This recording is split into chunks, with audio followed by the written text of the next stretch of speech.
மக்களே இன்னைக்கு லண்டன்ல உள்ள டூட்டிங்க்கு நம்மளுடைய ரமதான் ஈத் ஷாப்பிங் செய்ய நம்ம டிகே மேக்ஸுக்கு தான் வந்திருக்கிறோம். இந்த டிகே மேக்ஸ் உள்ள வரையிலேயே அப்படியே ஜொலிச்சுக்கிட்டு களை கட்டி நின்றுச்சு அந்த லைட்டுக்கும் அதுக்கும். நாங்கள் எல்லாருமே ஒரு எக்ஸைட்டிங்கோட தான் வந்திருந்தோம். உள்ள பார்த்தா அப்படியே அடுக்கி வச்சுருந்தாங்க. இந்த டிகே மேக்ஸை பொறுத்த வரைக்கும் நிறைய பிராண்ட்ஸ்லாம் இங்கே இருக்கும். போலோ சரி, எல்பி, இந்த மாதிரி பெரிய பெரிய பிராண்ட்ஸ்லாம் இந்த கடையில் இருக்கும். அதாவது ப்ரைஸும் ஓரளவுக்கு ரீசனபிளாக இருக்கும்.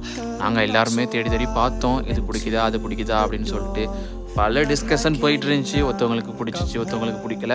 சக்கீர்லாம் எல்லாத்தையும் ஷர்ட்லாம் பார்த்துக்கிட்டே இருந்தார். ஒரு வழியாக கடைசியில் அஸ்லாம் என்ன செஞ்சார், அவருக்கு ஒரு ஷர்ட் பிடிச்சிருந்துச்சு, அந்த ஷர்ட்டை எடுத்துடலாம் அப்படின்னு சொல்லிட்டு அவரும் ஃபிட்டிங் ரூமுக்கு போய் பார்த்து நல்லா செட் ஆகி ஓகே ஒரு வழியாக அதை அவர் ஷாப்பிங் பண்ணிட்டாரு. சரி நாங்கள் குரூப்பாக வந்ததுக்கு அவர் ஒரு ஆளாவது ஷாப்பிங் பண்ணார் அப்படிங்கிற ஒரு சந்தோஷத்தில் அப்படியே போய் அழுகிதா நோம்ப திறந்துட்டு பழங்க போல் நம்ம வீட்டுக்கு சேர்ந்தாச்சு. இந்த வீடியோ பிடிச்சிருந்தா லைக் பண்ணுங்கள், ஷேர் பண்ணுங்கள், மறக்காமல் நம்ம சேனலை சப்ஸ்கிரைப் பண்ணுங்கள்.